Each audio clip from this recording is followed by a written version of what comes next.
What is stat you value most? Well, I value all the stats. All the stats. I think it's a very important indicator of how you're playing. I often tell the players that two things that don't lie.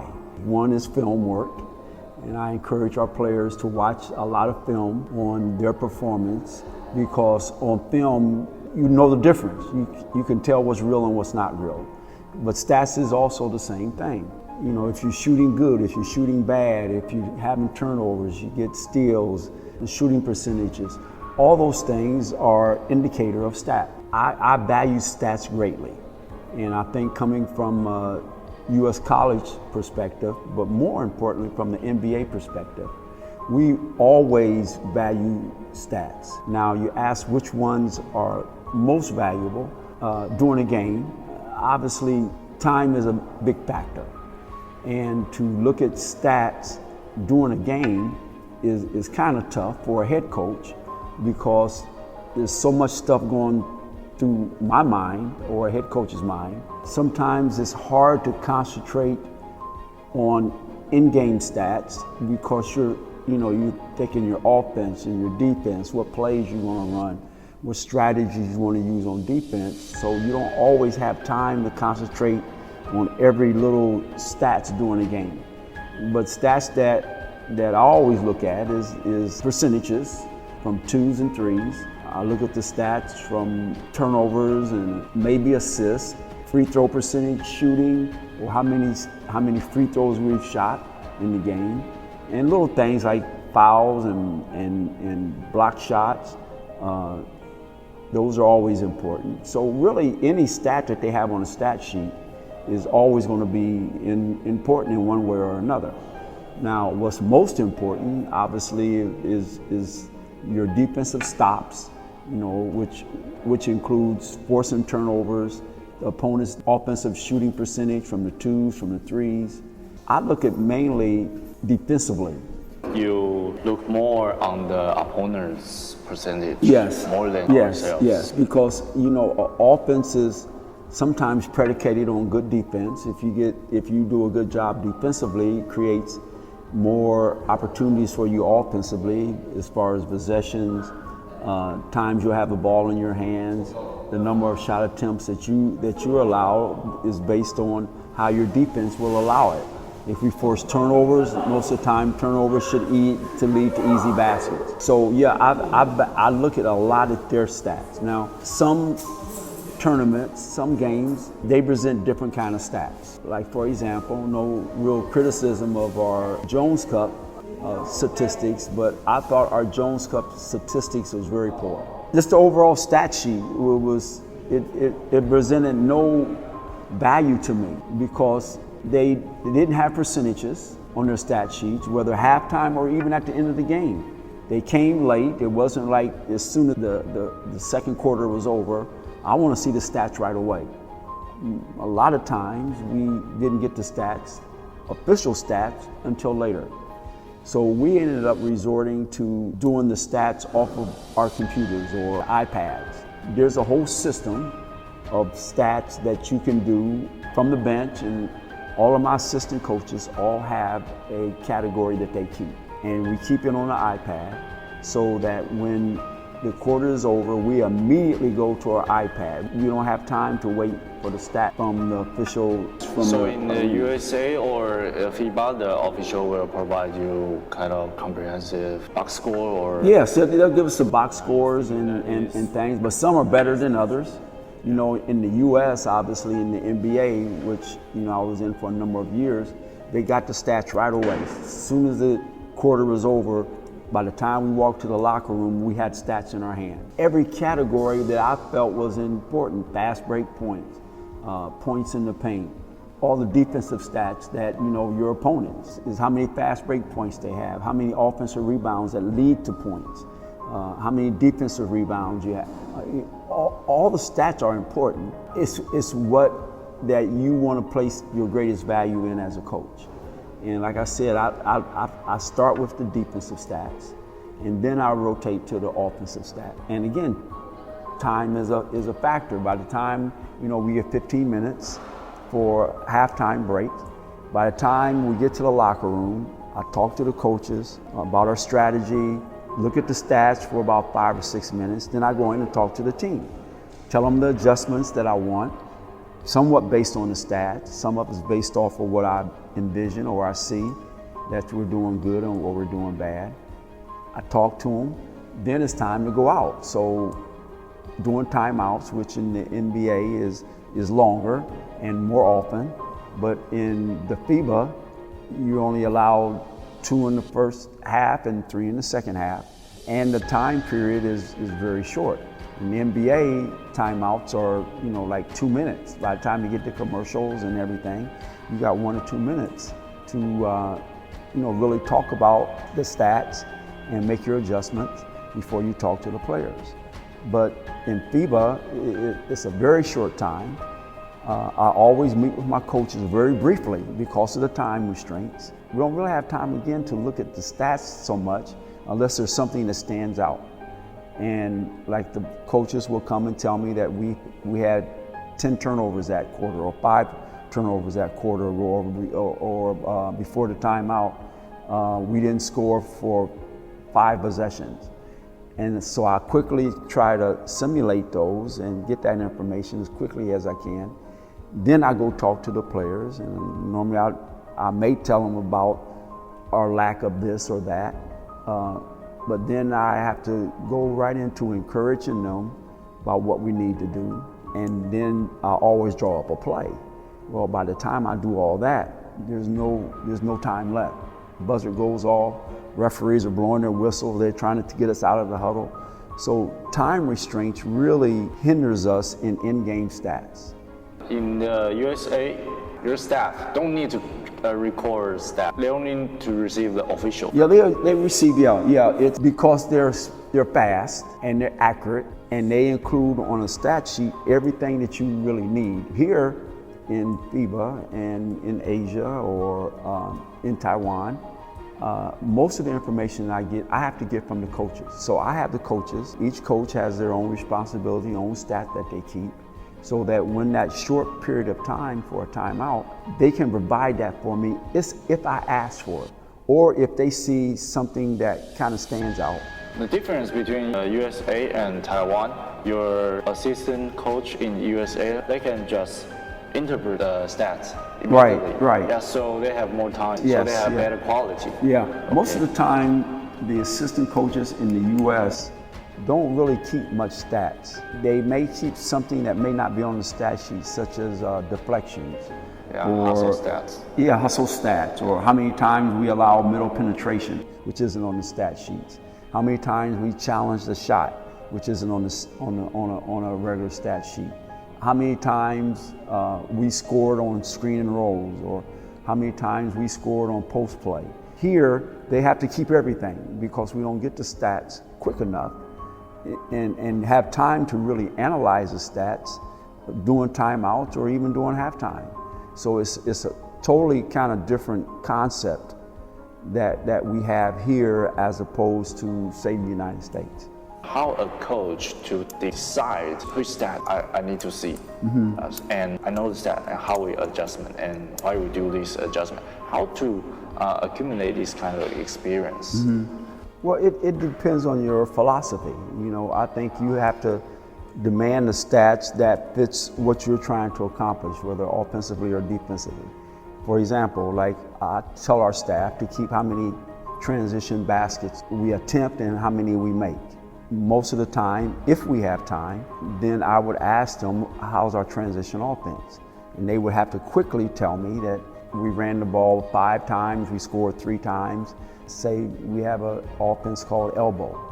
So I may ask the coach that what's our stats look like on elbow? Then defensively, I may ask how many threes have they made? So these are all just areas that I kind of concentrate on. But I think each coach has to have that ability to know what stats is important for his success. And those are the ones that he asks that he wants to see. Time during a game is very, very limited. And most of the time, you have very little chance to make adjustments based on the stats. So what I do more is look at the stats after the game or the next day or that same night, that's when I really have a chance to value the stats. And then the next day in practice, every practice, I will talk about the stats from the previous game, the first thing I talk about in practice. So then I'll go over completely the stats, what we did right from the stats, what we did wrong from the stats. But during the game, I don't have a chance to talk much stats. Even at halftime, I don't have much chance. And as a coach, you know, you're sitting there, and for me, there's so many things that's going through my mind. It's a very tough job, very demanding, very stressful. You need to consider about the substitution, the rotation. Yeah, substitution, who's playing well, who looks tired. You know, there's a lot of things that I have to make decisions on in a split second. Let alone trying to make decisions based on stats. So a lot of times it's just what I feel, what I see, what I hear, what I perceive as the game's going on. And then if we can couple that with a couple stats during the timeout, but most of it during the game is just a feel that good coaches have to have. Without based on stats, it's just what I see. If I see that we're not hustling back on defense, there's a stat for it, but I don't have time to listen to it. I just have to know that when I go in the huddle, I'm going to say, hey, we got to get back. We're smothering the rebounder. We just got to everybody's got to get back. Those are things that I have to feel, not things that I can read at the time during the game. I mean, I don't have time to look at every stat during a 1 minute timeout. Not when I got to draw up a play, talk to the players, discuss what I see. I can't stand there and look at a stat sheet when I'm very limited on time. And so I may glance at it. I don't glance at it. I'll ask the coach certain things with stats. I don't have time for it. Time is very important in a timeout, particularly when I'm going to draw up a play. That takes time to draw up a play, put everybody in a position, think about what play I'm going to run, what play I think is going to be to advantage to us, and then talk to them about stats. It's just no time. Maybe, the assistant coach may say, well, they have 7 transition baskets scored. Okay, fine. That's enough stats. He tells me that. I go into a huddle. I can only say it briefly. We missed 7 shots. We've given up 7 offensive rebounds. We have 5 turnovers.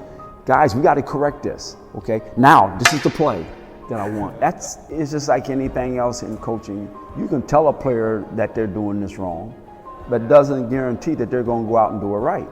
I may say that, number 25 is really hurting us with penetration. Okay, you need to stop it. Okay, that's all I can say.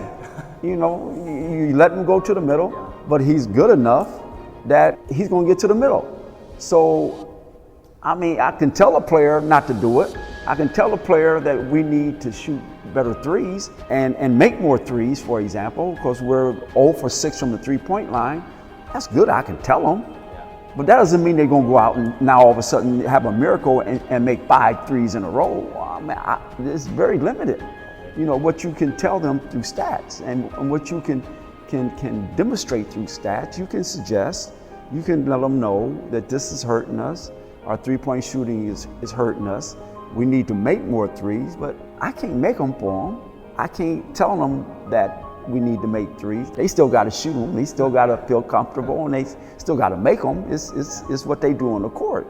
So, stats plays a part, but at the same time, it's limited by your players, limited by what you can do. You can read all the stats that you want. You can tell them 10 times in a huddle what you need for them to do. You can tell them, but stats is only an indicator. Whether you can actually change it depends on the player. Only thing you can do with stats is tell them what the stats is. From there, it's up to the players to actually go out and do it. To me, like I said, stats become more valuable after the game, when you can really analyze it and see what you did right and wrong, and then with the next game, then you make your adjustments. It's not many adjustments you can make off of stats during a game. I guess that's. But you can do many adjustments in your training. Yes, that's when you do your adjustments. Some of it just has to be a feel from the coach, because you don't have time to sit there and analyze stats or to remember everything that the coach or the stat sheet or the iPad tells you. You can't remember all that at one time. That's why I said you got to have a good feel. The good coaches have a good feel for the fact that we're missing threes, or has a feel for the fact that we're giving up too much transition. You don't have to tell me that. I don't have time to listen to you give me all these stats. Just remind me that this is the case, and then I'll go and tell the players. Anything you can do is suggest as a coach. It's up to the players to actually do what you suggest. And the NBA is a little different. I don't know if you've ever watched the NBA timeout. Because they got more time, most NBA huddles, and I was in the NBA for 13 years, so I know the coaches will talk a little bit more. They'll huddle, talk a little bit more, go over the strategy, think about what they want to do, what they want to say, think about their plays, and then they go to the huddle. With us, I have like maybe 10 seconds, because FIBA rules is, what is it, a minute timeout or something? NBA, depending on when it is, they can have 2 minutes. That's a lot of time to really go over stuff.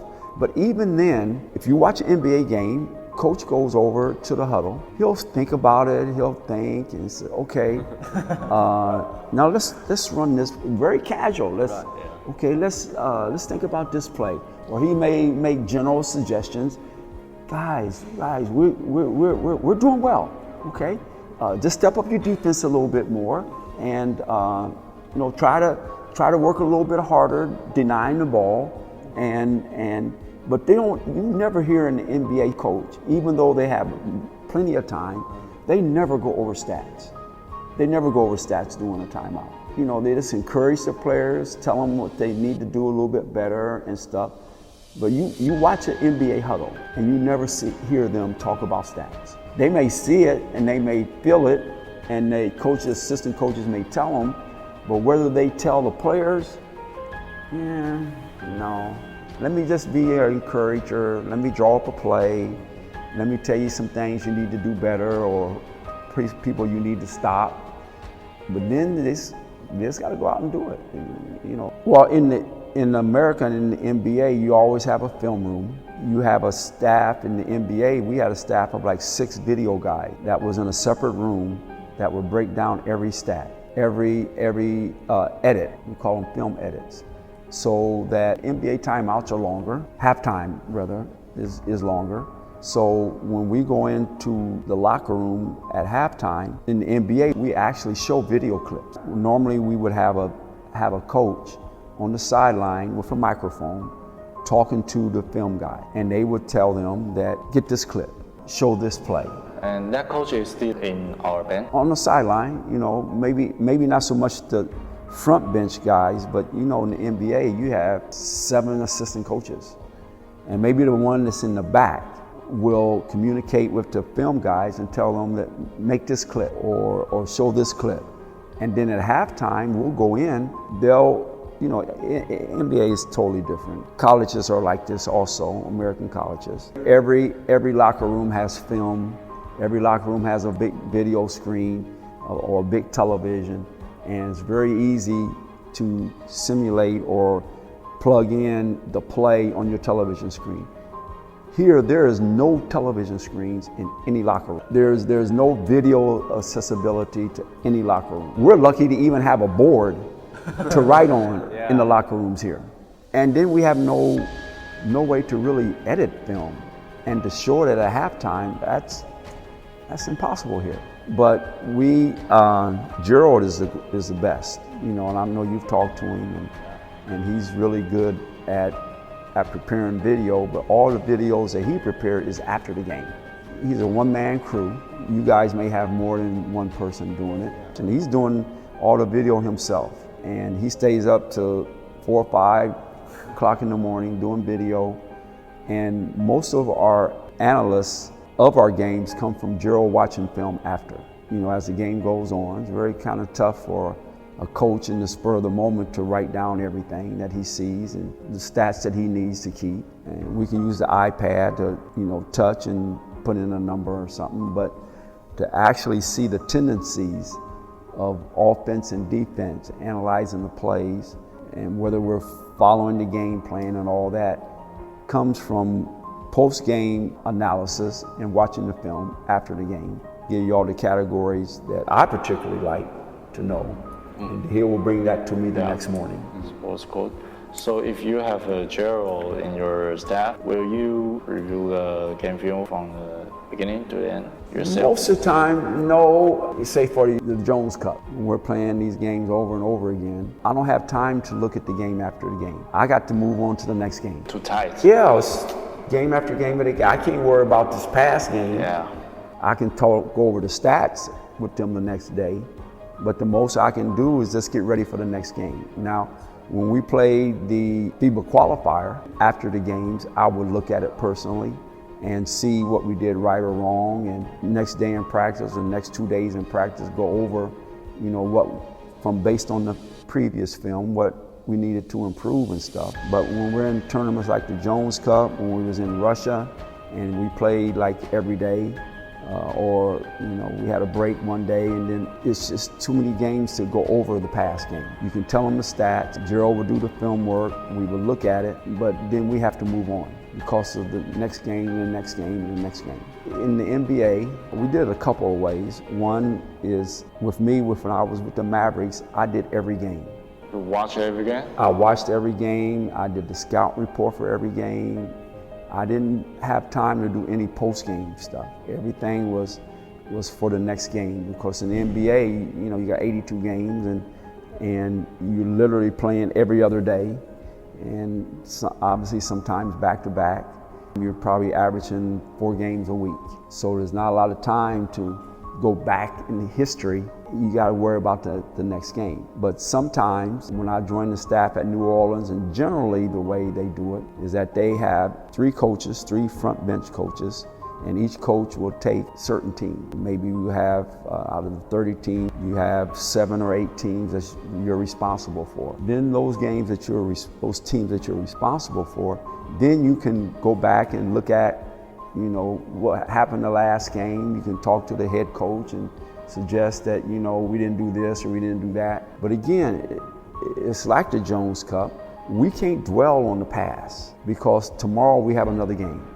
Maybe the day after we have another game. So let's concentrate on the future. Let's concentrate and be prepared, totally prepared on the strategy that we want to use on the next game. We can't worry about the strategy that failed the last game, but just for a little while. Then we got to move on. So yeah, there's a lot of work that needs to be done. Here, it's, like I said, it's very limited. You have one person, Gerald, that's being paid to do it. He could use some volunteers. If you guys want to volunteer to help him, I'm sure he would appreciate it if you knew what you're doing. But yeah, he's kind of on an island by himself with the national team. And I know he can use some help, and I know he gets help. He doesn't do it all himself. There's too much to do. For example, if you find Gerald have sent a report, but you don't like the report, how to avoid the risk that he deleted something you think is really important? Well, you don't. I mean, you just gotta trust who's doing it. If I have time, I'll look at the film also. If I have a couple of days in between, I'll look at and do my own analyzing. But it depends on how strong your video coordinator is. I trust Gerald greatly with his thing, and I think he's gonna be honest and he's gonna be accurate. Now, that's not always the case. You're gonna have some guys that don't know basketball, never played it, never been around it, and you have them analyzing your game. I don't know. In your workflow or pattern, your video coordinator have to read the game. He have very great basketball knowledge. There's someone don't know basketball so well. He may be not suitable for this kind of work.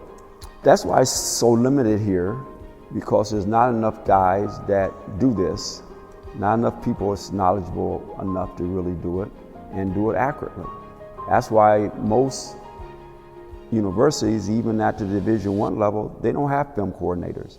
Either the assistant coach does it, who hopefully he knows basketball. He knows your system. And like I said, there's very few. How many guys that's actually doing this at the university level? That's really a film coordinator, and they analyze, they edit, and all that. It doesn't happen here. It should, but it's not happening here. I don't see this with all these college teams. You never see it with the high school team. Let's got to start somewhere there. But the university should all have a video staff. But most of the time, they don't have cameras, they don't have angles, they don't have video equipment, edit equipment, and they don't know how. I think here is very limited in what you can do with video. It's a tough situation. Yeah. That's why I was so surprised that you guys are doing this. Very few universities that even think about this stuff. Many teams don't have enough budget, actually. Yeah, that's true. There could be a lot of reasons, but it depends on what the coach wants, what he values. You have probably a lot of coaches that don't know anything about video. I've had assistant coaches with the national team that's never edited a film, never really prepared a scout report. And we're talking about head coaches that are out there that don't even deal with video at all, at the university or the professional level. The only thing they do is they'll tell assistant coach, well, you do it all. And only thing they do is just look at whatever the assistant coach brings them. And I know that's the way it is with some of the SBL teams, probably a lot with the college teams. There's probably a lot of colleges that don't do any kind of film editing and things. They don't have faith or trust in themselves or in their staff in order to provide quality video. Hopefully it'll change if you guys kind of set an example, because I know not very many Division II colleges, there's not very many Division I. If there's any Division II schools that do it, I would be shocked. I know there's very limited Division I, but it always got to start with the coach, his value of it, being able to see that there's a quality guy that can really help your team, quality video coordinator, and somebody that knows basketball and really cares about it. I think those programs that have that are the best. But in basketball, in all sports really, a lot of it comes down to money. A lot of equipment that Gerald used, he bought himself. It's his own personal stuff. The national team did not buy any of this, wouldn't purchase any, so he had to come out of his own pocket in order to get video equipment. It's not a healthy. No, it's not right. I think professionals should have their price. But they don't, at the national level, they really don't. We kind of value the game we played before. So we spend lots of time reviewing game film. Is that situation similar in the NCAA? Yes, and if you have opportunity in the NBA, it would be. In college, American college, when you're playing maybe 2 games or 3 games in the week, you have time to go over the video from the day before. If there's off season, you plan to play 1 game a week, so you have time to review the game film. Yeah. So if you have time, it is very valuable. It's like the UBL. Yeah. Here, Division I, they play for a week. Every day. And they play every day. So how can you talk about the film from the day before when you have a game the next day, like us in the Jones Cup? I can't worry about that past game. I can look at it and make suggestions that what we did wrong and we got to do it. But we're playing a whole different team. Maybe, I can talk about, well, the last game, we really didn't rebound well. We didn't block out. They got a ton of rebounds. But maybe this next game that we're playing, maybe that team is a poor rebounding team. Maybe that's not one of their features. So I can talk about the rebounding for the game before, but yet the next game, that's not the most important. Maybe the next game, they're really shooting threes well. So I got to prepare the team for what's going to be happening the next game. I don't have time to review so much the last game until it's all over. But it's the same way in the UBA, that when you're playing 7 games like we did in the Jones Cup in 8 days or something, what they do, you can't go back. Now, I think in this league that you guys are in, they're only playing a couple games a week. Our schedule is also... You play all the games over one weekend, or you stretch it out? 1 week, and we wait like two months no game. And 1 week play 6 games. Oh, okay, that's where it goes. Well, you're under the same gun, you're under the same circumstances that time is always a factor. How much time do I really have to look at this, make adjustments, and then be ready for the next game? Same way for timeout. How much time do I actually have to look at the material, analyze it, get the information, tell the team, be done by the time the timeouts. The same way with each game, you know. How much time do I have to talk about the last game when we play another totally different team that uses different strategy, has different players, different emphasis that they have? How much time do I have to go back to the past when the future is less than 24 hours away? You know, what adjustments can I make? How much can I talk to the players? I don't have a shoot around. I can't get them on the floor and make the adjustments. I just got to hope that what I've done will overcome what I face. So hopefully I've taught them how to block out. I can talk about them that you need to block out better, but I can't run drills at that time because we play the next day. I can only talk about it. I can only tell them. You know, through your training, you know what you're weak at, you know what you're strong at, and throughout your training, you've already made those adjustments so that when the game time comes, you just got to remind them, and you just got to hope that they listen and they can do it.